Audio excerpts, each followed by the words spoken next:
Ողջույն հարգելի բարեկամներ,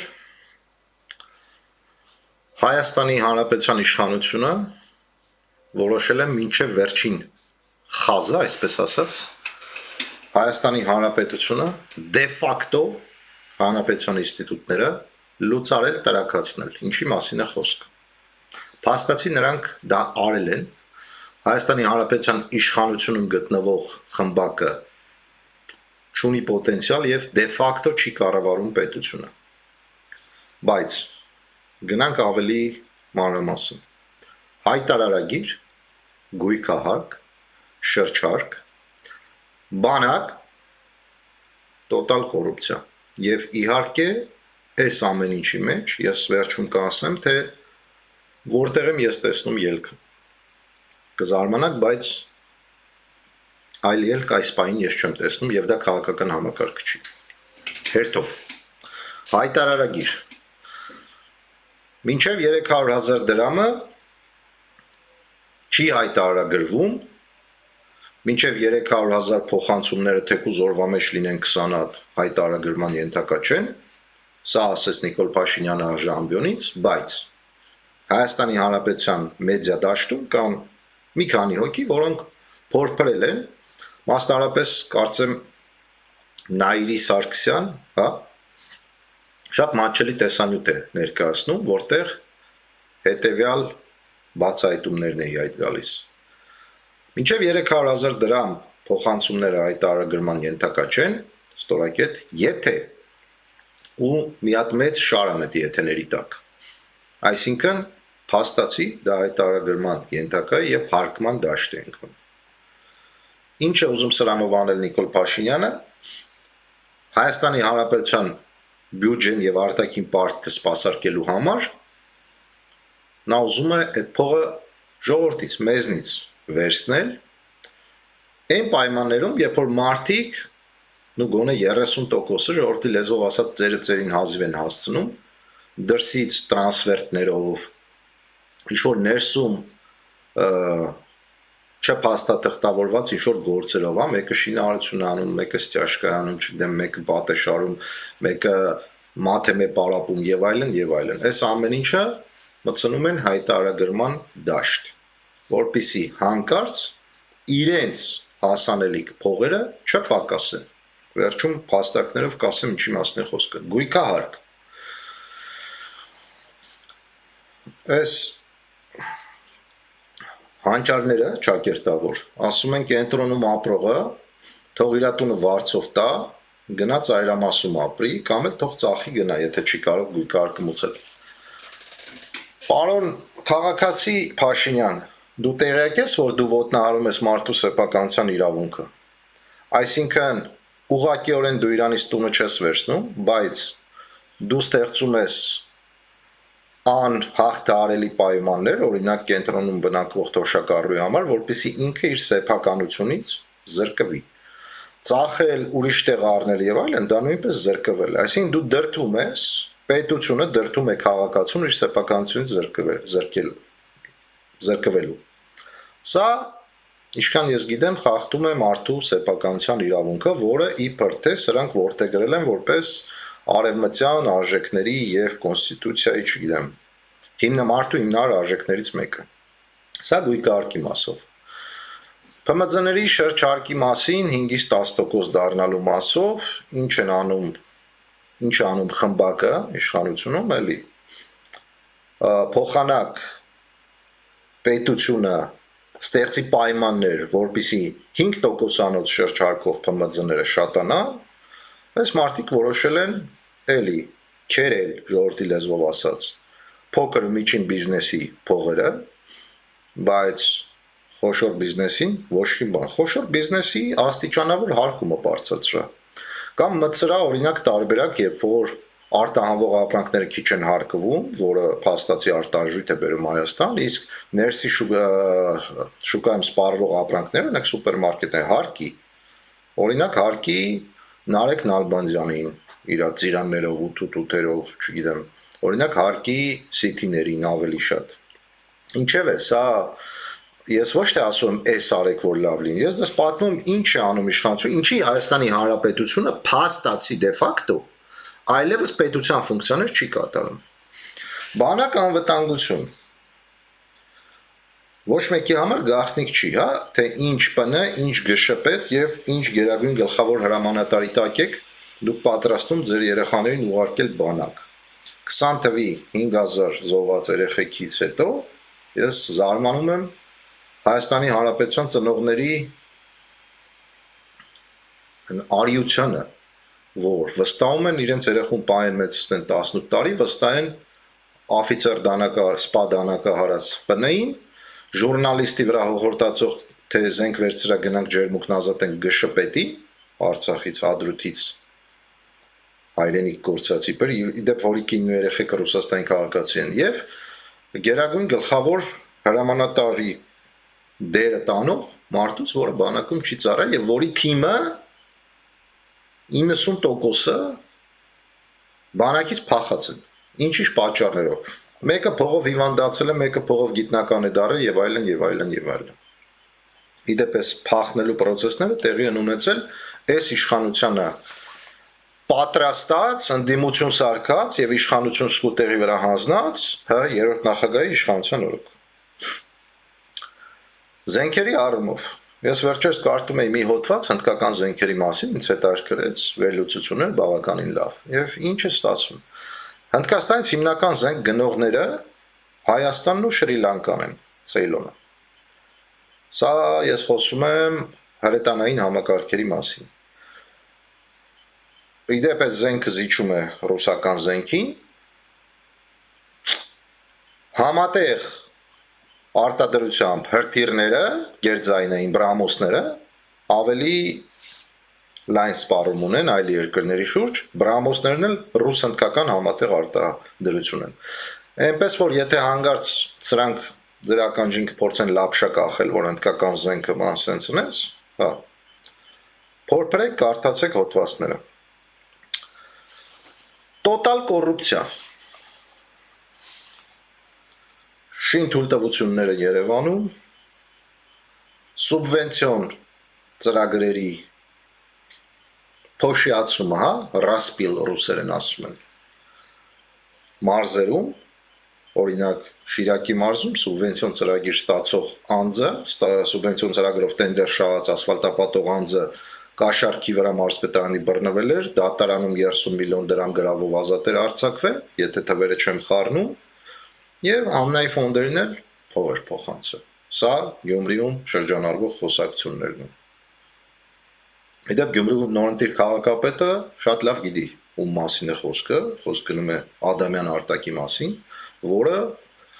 ՔՊ Բալասանյան դաշինք կառավարման ընթացքում հիմնական սուբվենցիոն տենդերները ինքն է շարել։ Անիֆը միլիարդավոր դրամներ Ավինյանի կնոջ ընկերների ընտանիքին եւ այլն եւ այլն եւ այլն, վայ բանկրոտ եղավ, վայ փողերը գնաց կորավ։ Տոտալ փողակերում ուրիշ ոչ մի բան, ոչ մի պետական կառավարում, ոչ մի ճանապարհաշինություն, ասֆալտ fake։ Դպրոցների մանկապարտեզների ում է պետք ձեր դպրոցում մանկապարտեզ սարքելը, երբ որ 2 օր առաջ Երևանյան դպրոցներում մեկում տեղի ունեմ ծնողական ժողով եւ ուսուցիչները բողոքում են, որ երեխաները չունեն զսպման համակարգ սովորելու համար եւ ասում են մեկ կդնենք, ասում է դրեք, մեկը չենք մնալու նույն դասարանում, փոխակերպվելու ենք մյուս դասարան։ Սա էլ Պետրոսի կնոջ ներդրած նոր, նու ոչ միայն Պետրոսի կնոջ ներդրած, այնդ Աշոտյանի քանդած համակարգը գումարած սրանց այլասերած եւ տրակացրած կրթական համակարգը։ Երեխեն ասում է, ինչի՞ս է պետք սովորելը։ Ոդ երեխուն մի հատ ուսուցիչ չկա, որ բացատրի, ծնողների մասին էլ չեմ խոսում, հա։ Բայց փաստացի ճիշտ է ասում է, եթե մեկ էլ դնեք, ես տեղափոխվելու եմ մյուս դասան, զսպող համակարգ երեխեն այն գիտակցությունը չունի, որ հասկանա, որ կյանքում իրեն հիշեք դուք ինքներդ ձեզ, հա, ցանկացածդ։ Մենք էլ դպրոցում դասերի շուտ փախնենք, մինչև վերջին դասարաններում նոր սկսել ենք քիչ շատից հասկանալ որն է պետք ինչ անել եւ այլն, մեզանից ոմանք ինչ-ինչ խմբակների մասնակցելով, գիրք կարդав եւ այլն եւ այլն։ Բայց այսօր Հայաստանի կրթական համակարգի 90%-ը եւս ավիրած է։ Ֆիքսեցինք, չէ՞։ Հայտարագրով գումարները գանձել տանել, գույքարկով կենտրոնի տները ազատել,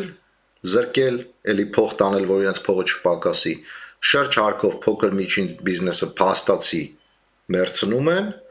անվտանգային վիճակ կատաստրոֆա, ձեր երեխեքին չգիտեմ ինչի եք բանակ ուղարկում, սրանց օրոք։ Կոռուպցիան էլ համատարած փաստերը հոգա, հետքը պարբերաբար հրապարակում է, չէ՞ ոչ միայն հետքը, տարբեր լրատվամիջոցներ։ Արարատի մարզում, Արտաշատում ինչ է կատարվում։ Ես վերջերս կարդացի։ Քաղաքապետ, համայնքի ղեկավար, օգնականներ Հովիկ Աբրահամյանի ողջ մերձակա շրջակայքը զբաղված է Արտաշատում ԿՊԱ-ական քաղաքապետի ինչ-որ օգնականի Խավոր Հովիկ Աբրահամյանի տղա, Խավորի ընկեր, տղու ընկեր, մորքուրի տղա, ֆլան ֆստան, բոլորը տեղում են։ Հովիկ Աբրահամյանի տունն էլ գնում է Նարեկ Նալբանդյանը, կոպեկ հետ կբերեմ։ Այս պոպուլիզմը արդեն չի աշխատում։ Ես ձեզ կոնկրետ փաստերով, փաստարկներով ներկայացնում ինչ է կատարվում։ Հիմա ամենահետաքրքիրը եւ անսպասելին։ Ես որպես քաղաքացի, քչի շատից ռացիոնալ մտածող, քչի շատից կարդացած, որտեղ եմ տեսնում ելքը։ Ելքը ես տեսնում եմ բնակչության տոտալ զինման մեջ։ Ելքը ես տեսնում եմ ազատազնում։ Հայաստանի Հանրապետությունում, եթե կա մի հատ ինստիտուտ անվանենք դա, որը կայացել է շատ կարճ ժամանակում եւ լավ բան է անում, Հայաստանի Հանրապետության քաղաքացու համար դա ազատազնն է։ Ես գովաշ չեմ անում։ Ես անձամբ, ասենք ծանոթ եմ ազատազնի տղաներից ոմանց հետ։ Ես անձամբ այդ ճանապարհ, լավ, չբացեմ սա, բայց Հայաստանի Հանրապետության քաղաքացիների անվտանգային հարցի լուծումը, ինքնագիտակցության բարձրացումը ես տեսնում եմ ազատազնի մեջ։ Երկրի բնակչությունը, որը եթե ոչ տոտալ գոնե 50-ից 60%-ով զինված է, ինքը դառնում է շատ դժվար թիրախ թշնամու համար։ Սա այն դեպքում, երբ որ ոմանց սիրելի վարչապետի պաշտոնը զբաղեցնողը մոտ օրերս կայանելու է ասի, եթե սահմանադրությունը չփոխենք, պատերազմ է սկսվելու։ Իսկ արդյոք հարևան երկրները կամարցակվեն պատերազմ սկսելու, եթե բնակչության 60%-ը լինի զինված։ Մտածեք այս թվի մասին, հա։ Վերցնենք 3 միլիոն մոտավոր, որից լավ 1 միլիոնը զինված է։ Արդյոք ինչ որ մեկը կհամարցակվի հարձակվել այս երկրի վրա։ Սա պետք է անեին Արցախի իշխանությունները դեռ Սերժ Սարգսյանի կառավարման տարիներից, Արցախը զինեին տոտալ։ Սա պետք է անեին Հայաստանի իշխանությունները դեռ են տարիներից, զինեին տոտալ։ Տոտալ զինեին, ինչպես Շվեյցարիան է, ինչպես Իսրայելն է։ Կլինեն հանցագործությունների բարձր մակարդակ, շատ կներեք, ինչն է խանգարում այսօր մարդուն չկրթված տուպոյ տուգադումին դանակը վերցնել հետը դուրս գալ կամ գնալ ինչ որտեղ հարց լուծել։ Հանցագործությունների բարձր մակարդակը կարելի է անել նաև քարով, փեդով, դանակով։ Դրա համար պարտադիր չի գրանցված զենք ունենալ եւ տունը պահել։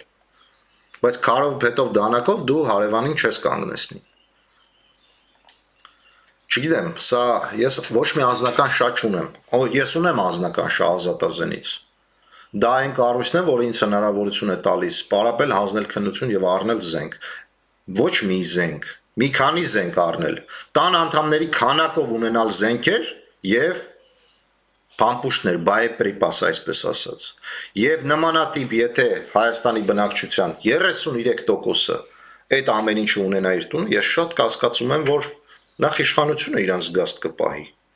Երկրորդը հարևանները 1000 անգամ կմտածեն այն տված զոհերը հարցակման դեպքում արժեն արդյոք այնքան, ինչը լինելու է իրենց բենեֆիտը, ասենք մեկ միջանց կամ մի մարզից մի տարածք վերցնելը։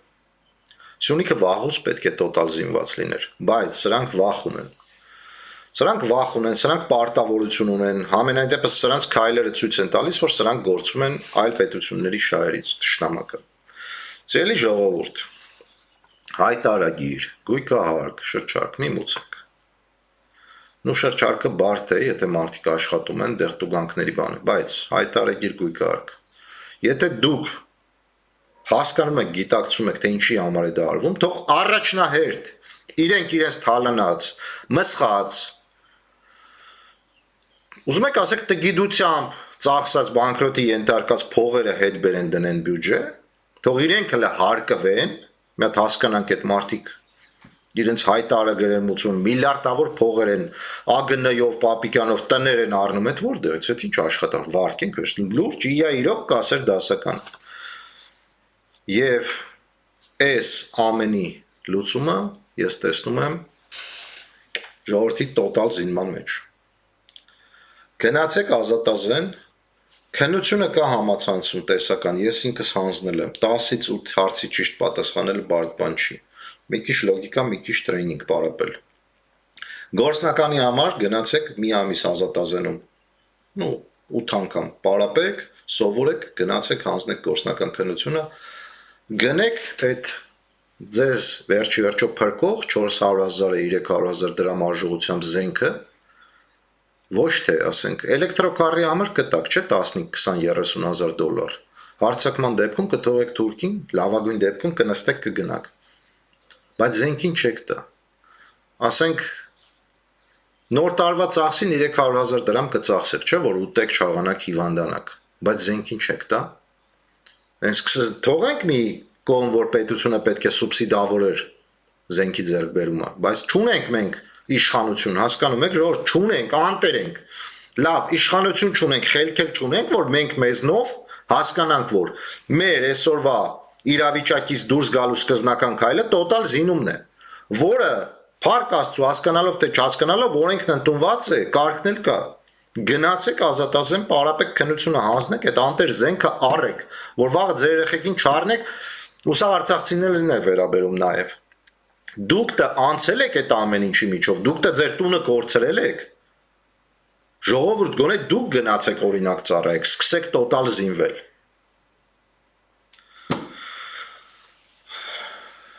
Ամեն մարդ իր տեղում թող հասկանա, թե իշխանությունը ինչպես է ուզում իրեն քերթել, կոպիտ ասած, չքերթվի,